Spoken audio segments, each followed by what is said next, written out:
पूछत दीन दयाल को धाम, बतावत अपनो नाम सुदामा। पूछत दीन दयाल को धाम, बतावत अपनो नाम सुदामा। पूछत दीन दयाल को धाम, बतावत अपनो नाम सुदामा। बारी खड़ो तुझ दुर्मल एक, सोचती सो वसुधाव धीरामा। पूछत दीन दयाल को धाम, बतावत अपनो नाम सुदामा। पूछत दीन दयाल को धाम, बतावत अपनो नाम सुदामा। से दरवाजे पर पहुंचे, द्वारपाल से कहा है मेरा सुदामा?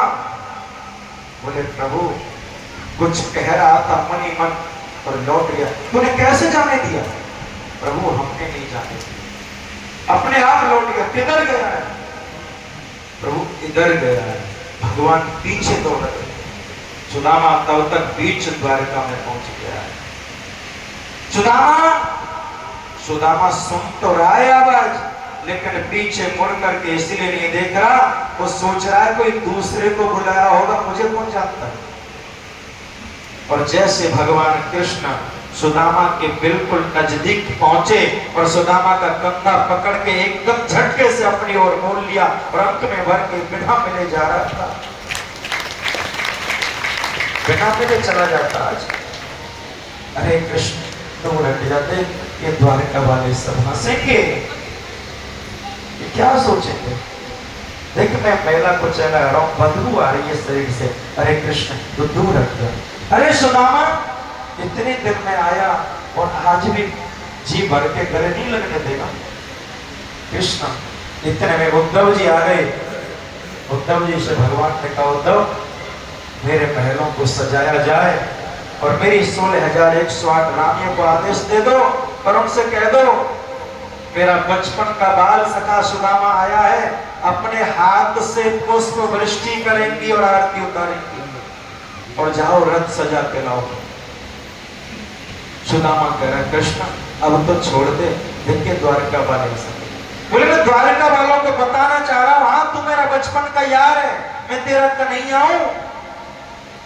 कोई दुनिया मुझे कुछ भी कहे, लेकिन सुदामा मैं तेरे लिए वही कन्हैया हूं।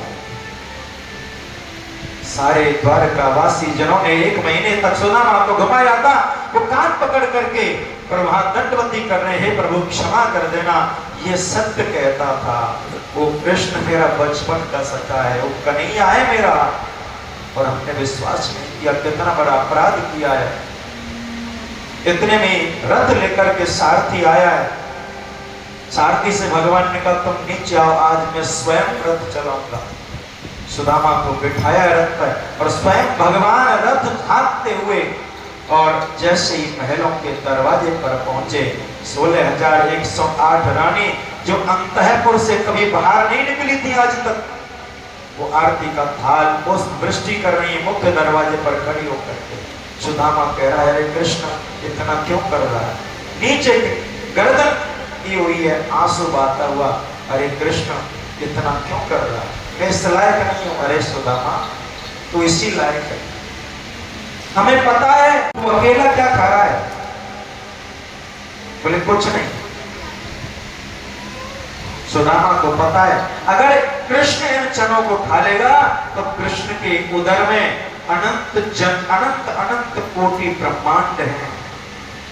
अनंत अनंत कोटि ब्रह्मांडों के पास में जब ये चने जाएंगे ना तो दुनिया में सब निर्धन बन जाएंगे, कोई धनी नहीं रहेगा और सब भूखे मर जाएंगे। मैं पूरी दुनिया को भूखा नहीं मारना चाहता सुदामा, इसीलिए तुम अकेला खा के काम खत्म कर दे। अकेले चने खाए। भगवान को पता चल गया था। भगवान ने कहा सुदामा उस दिन तूने अपने मन की करी थी, आज मुझे अपने मन की करने दो। उस दिन अगर मैं चने खा लेता ना दुनिया भूखी मर जाती। मेरे उदर में अनंत ब्रह्मांड निवास करते हैं। सुदामा तूने सारे संकट को अपने ऊपर ले लिया, तो दुनिया का निर्धन बन गया, सबको सुख दिया है। तू ऐसे ही मेरा सखा नहीं बनाया।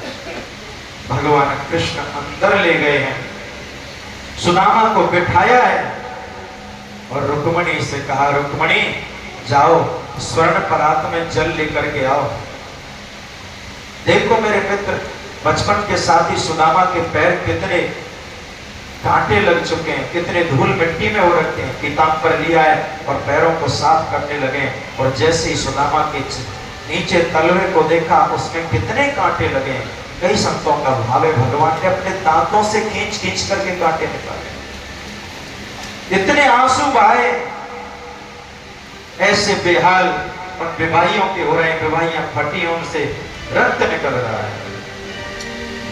ऐसे बेहाल विवाहिन सो पग कंटक जाल लगे पुन जोए। हाय महादुख बारो सखा तुम आए किते किते दिन खोए। देख सुदामा की दीन दशा, देख सुदामा की दीन दशा, करुणा करके करुणानिधि रोए।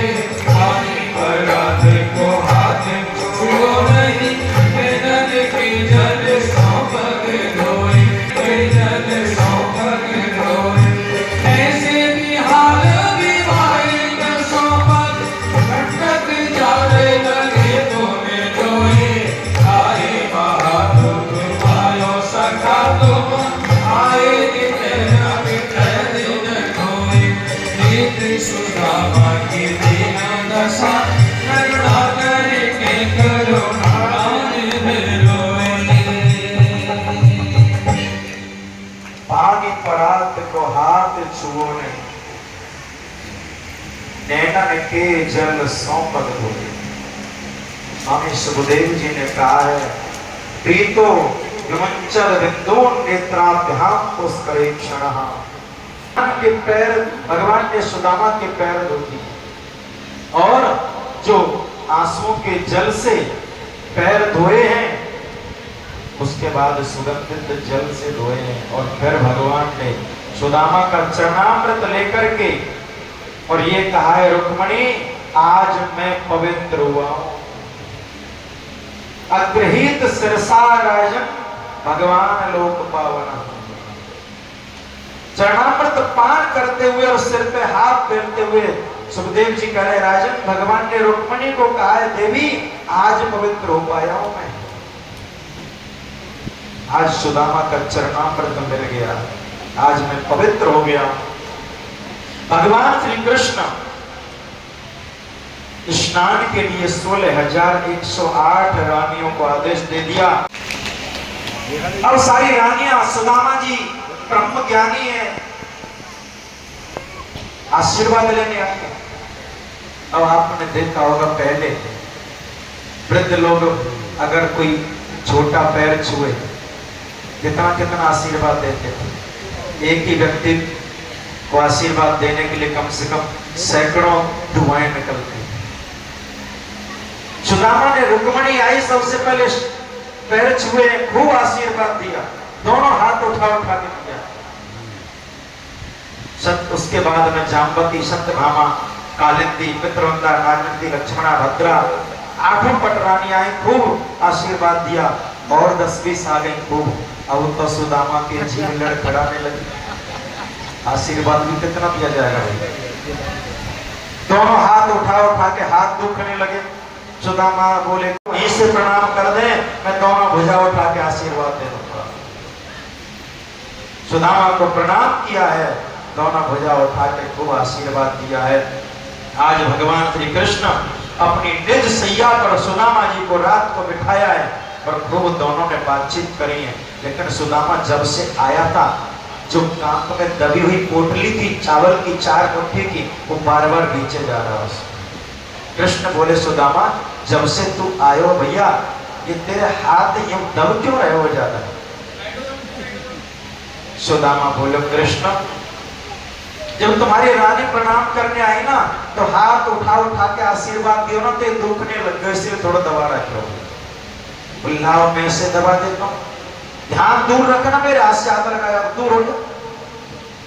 कृष्ण बोले भैया क्या बात है? अरे कृष्ण दूर हट जी। अरे मैं हाथ ही तो दबा रहा हूं, तेरे हाथ में दर्द दे रहे हो तो बोलना ना तू रहने तू दूरी। भगवान समझ गए सुदामा तेरी आदत गई नहीं अकेले खाने की, अब इनको भी अकेला खाएगा। अरे क्या है सुदामा? कृष्ण मेरे पास। अच्छा सुदामा देख देख पीछे हम दोनों का कितना बढ़िया सुंदर चित्र लगा। और जैसे सुदामा ने पीछे देखा पोटली खींच ली, जिस पोटली से पसीने की बदबू आ रही थी आज कृष्ण ने उसको अपने हाथ में लिया, सुगंधित फैलने लगी है। एक मुट्ठी चावल ग्रहण कर लिया, 2 मुट्ठी ग्रहण कर लिया, रुक्मणी ने हाथ पकड़ लिया। अब यहाँ भाव कई साधारण भाव तो ये हमें भी चाहिए रहने की जगह, और संतों ने उत्तम भाव दिया है। अरे ये ब्रह्म ज्ञानी का प्रसाद है, कृष्ण अकेला खाएगा क्या? हम 16,108 रानियों में बांटा जाएगा, और 16,108 रानियों में नहीं, इसके आधे चावल, उसमें से आधा चावल एक एक कण कर करके पूरी द्वारका में सुदामा के चावल का प्रसाद बटाए। और जैसे ही सुदामा के चावल का प्रसाद बटाए पूरी द्वारका ने उस सुदामा के कण का चावल जैसे अंदर गया तो सारी द्वारका के ऐसे पेट भर गए जैसे 56 भोग ग्रहण कर लिया। जो अपने बच्चों तक का पेट नहीं भर पा रहा था आज पूरी द्वारका को भोजन करा दिया उसने।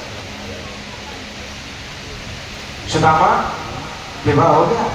हाँ भैया।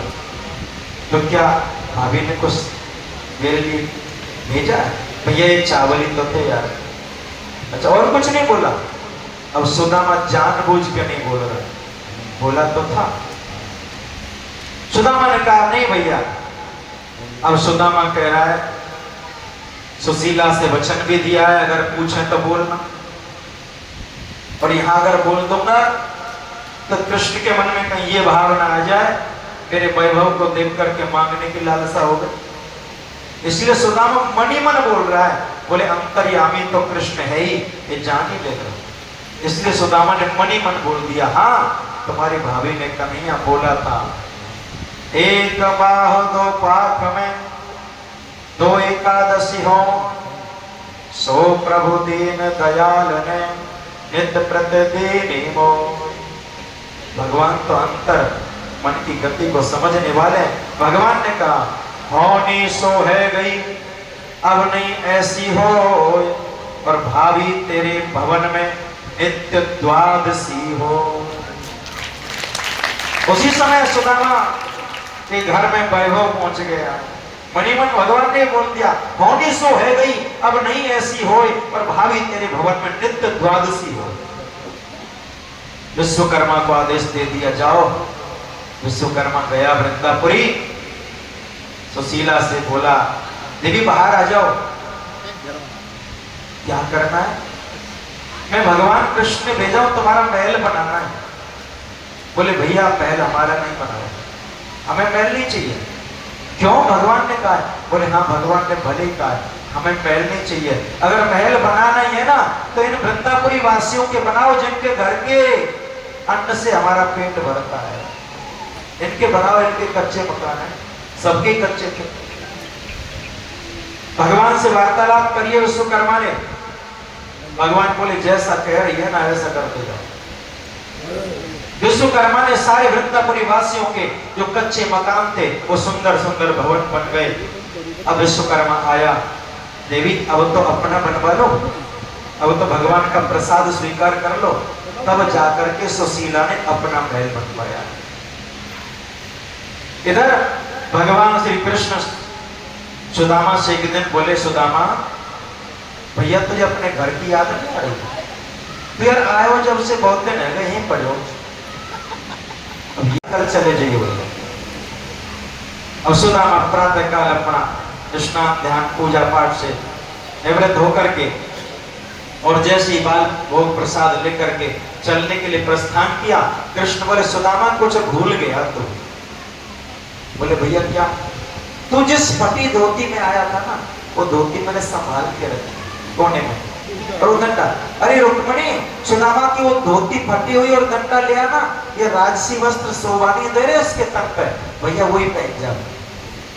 अब एक बार तो विचार आया सुदामा के, यार कितना कंजूस है, जो पहना है वो भी उतरवा लिए।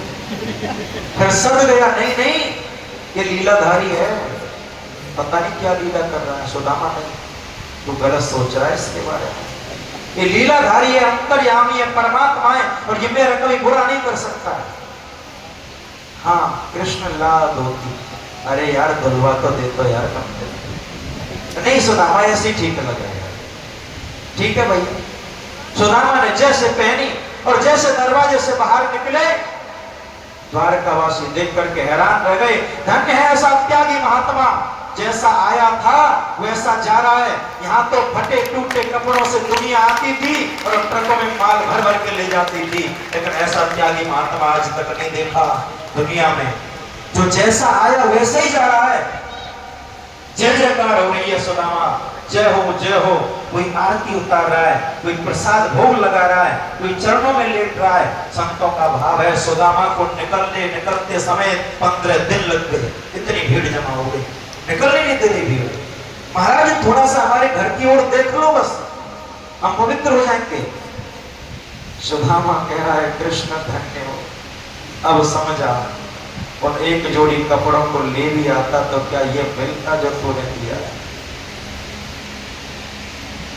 कई दिनों बाद सुदामा निकला है, अपने नगर के समय पहुंचा, नगर की दशा ही बदल गई। जिसका वृंदापुरी कभी नाम हुआ करता था, सुदामा नगर में आपका स्वागत है। सुदामा ने कहा रास्ता तो यही था, एक राहगीर आ रहा था, उससे पूछा भैया मुझे वृंदापुरी जाना है, बोले यही तो वृंदापुरी है, ये तो सुदामा नगर लिखा है। हाँ अब इसका नाम बदल दिया, सुदामा नगर हो गया। क्या कोई सेठ जी है उनका नाम है सुदामा? नहीं नहीं, एक ब्राह्मण था और वो अभी भगवान कृष्ण से मिलने गया है, उसको भी नहीं पता यही है सुदामा। सुदामा सोच रहा है कृष्ण तू कर क्या रहा है।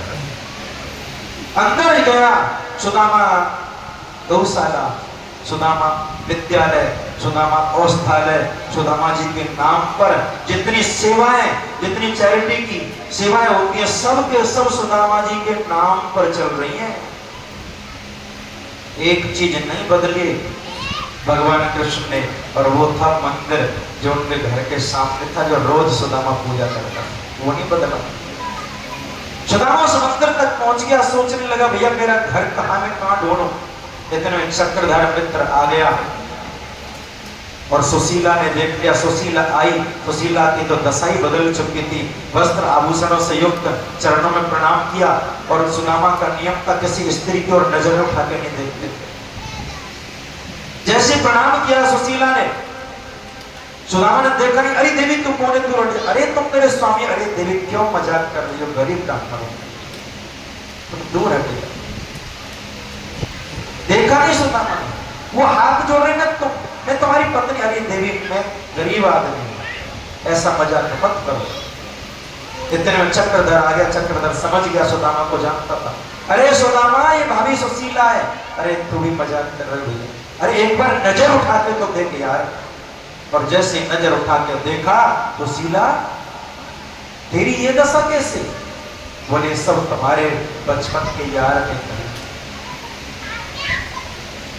चक्रधर बोला सुदामा जाओ ऊपर जाओ, पहलों में बच्चे इंतजार। बोला व्रत से आए तुम पैदल आए? तो भले आदमी जब आ ही रहे हो तो हमें भी बैठा ला, हमें पैदल क्यों घसीट दी? मैं सोच तो रहा था सुदामा तुझे बैठा के ले चलो, लेकिन जैसे मेरे मन में विचार आया, देवी पृथ्वी बोली कृष्ण प्रभु ऐसा काम मत करना। जब सुदामा चलता है नंगे पैर, हम पवित्र हो जाती हैं। अगर तुम हमारे सुदामा के पैरों को हमारे ऊपर नहीं पड़ने दोगे, रथ में बैठा लोगे, हम पवित्र कैसे होंगे? और भक्त जब चलता है ना, पृथ्वी पवित्र होती है। मैं सोच तो रहा था, लेकिन देवी पृथ्वी ने मना कर दिया। सुदामा ये प्रसाद रूप में ग्रहण कर लेना, कृष्ण में तेरी चाल में नहीं आने वाला। तो मुझे पता है दूर करना चाह रहा है मुझे अपने से, मुझे वैभव देकर के। नहीं सुदामा ये प्रसाद है, स्वीकार कर। बोले भैया मैं नहीं करूँ, बच्चे रहे पत्नी रहे, मुझे कोई शिकायत नहीं, मैं उसी मंदिर में रहूंगा, मैं तेरी आराधना से दूर नहीं होना चाहता। कृष्ण जो सुख निर्धनता में और उस भाव में है ना, वो इस महलों में बन नहीं पाएगा। कृष्ण जितना कृपा कर दे, बस मुझे दूर मत कर, महलों का सुख मत दे मुझे उस निर्धनता के सुख में जो आनंद तेरी भक्ति करने में आ रहा था ना कृष्ण। और रही बात महलों की, तो हे कृष्ण तेरी शरण में आके मैं वैसे ही धन्य हो गया। तो भगवान कृष्ण ने खूब कहा है, लेकिन सुदामा ने पहल स्वीकार नहीं किया है। इतना ही कहा है, कृष्ण तेरी शरण में आके मैं धन्य हो गया। कृष्णा